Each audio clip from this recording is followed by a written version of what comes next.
and welcome to another exciting episode of Can It Take K26, the show where we take a variety of blasters and see if they can be upgraded using a K26 spring.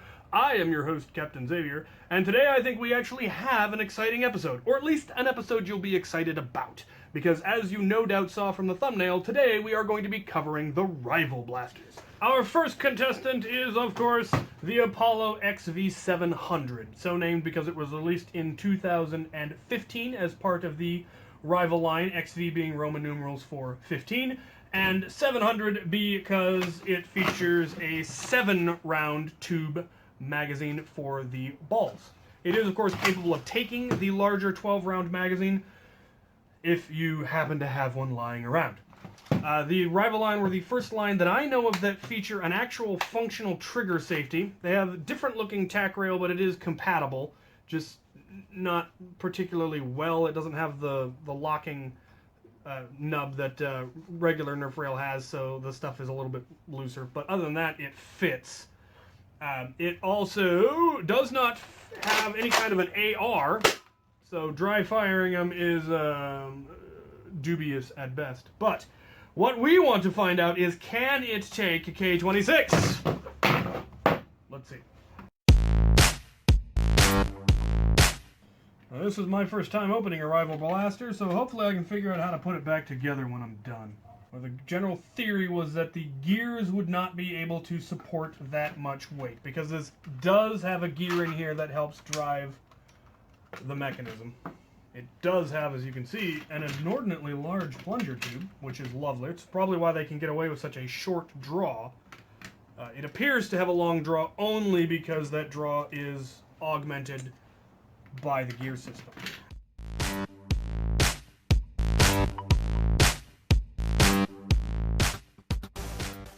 To be perfectly honest, I'm not entirely sure that K26 is that much heavier than the stock spring, but that's not the point. K26 is a slightly smaller frequency, so compression could hypothetically be a problem, but we will find out. Alright, now for the fun part. Figuring out how to put this fishnicked thing back together. That's right, you heard me. Fishnicked.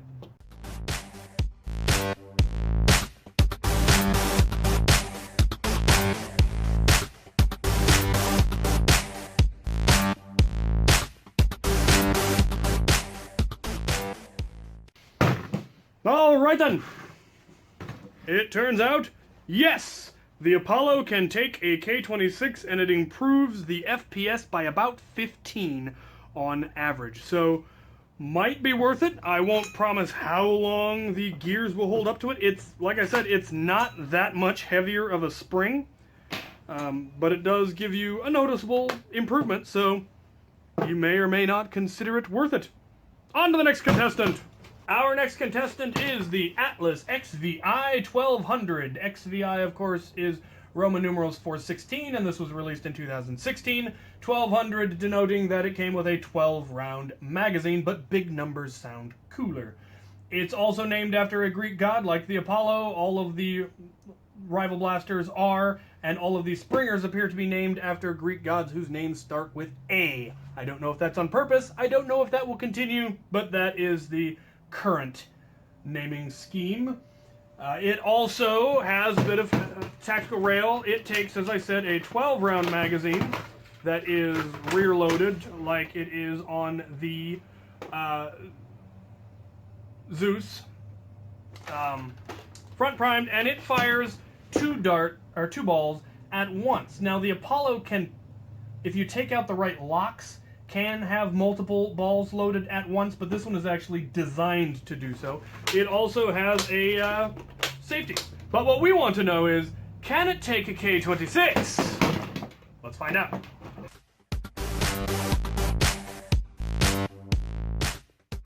Well, that is also what appears to be an enormous plunger tube.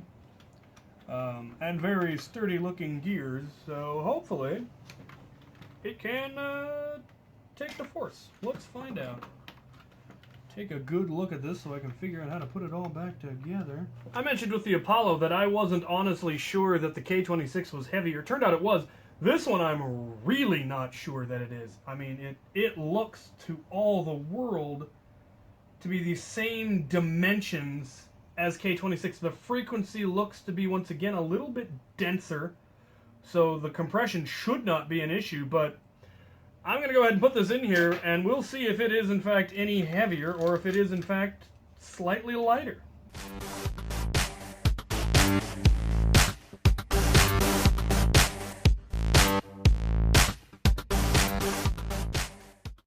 Alright, well, in a surprising twist, the answer is in fact yes, but it doesn't matter, because the stock spring is only about maybe 1 kilo less powerful than a K26.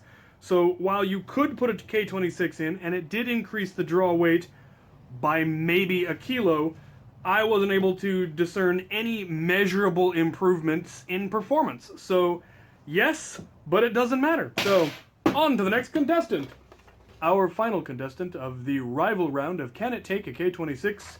The Artemis XVII 3000. XVII, of course, being Roman numerals for 17, and this was released in 2017. 3000 denoting that it holds 30 rounds. So, also named after a Greek goddess, whose name starts with an A. This one has a couple of really nice features. One, it has 3 tube magazines that can be topped off as you go. This one is unfortunately probably going to be real complicated on the inside. All of the rival blasters have been, but I am going to pop this thing open and find out if it can take a K26. Why is there a screw on this side of the gun? Well, let's find out.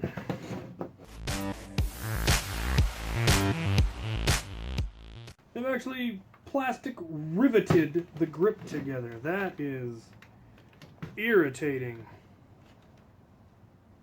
Very, very irritating. Bad, Nerf. Bad.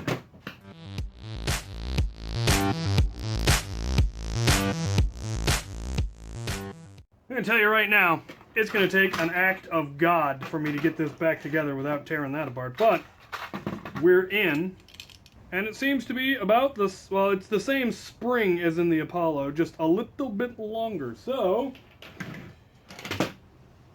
we will give this a try. Alright, I'm going to need to do a little bit of research just to figure out where these things go. Alright, well, I think I know where everything goes now. It's just a question of getting it in there.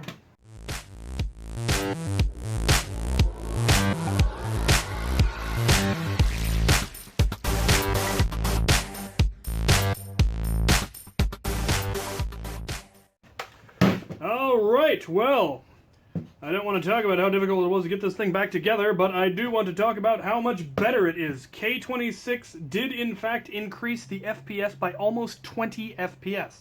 It went from an average of about 91 stock to closer to averaging a 111. So that's actually significant. So of all the blasters, I think this one actually had the greatest performance increase. So let's recap. Alright, for those of you keeping score or who just skipped to the end to see what the results are, that was a yes for the Apollo, that was a yes for the Atlas, and that was a yes for the Artemis. All 3 of the blasters are in fact capable of taking a K26. The Apollo, of course, got about a 15 FPS increase, so that is good enough for me. The Atlas got almost no increase because the springs are practically identical, and the Artemis got almost a 20 FPS increase, so that is definitely worth it to me. So, there you have it. If you have any questions, concerns, comments, ideas for what I should do in future episodes, go ahead and leave those in the comment section below, and as always, thank you for watching.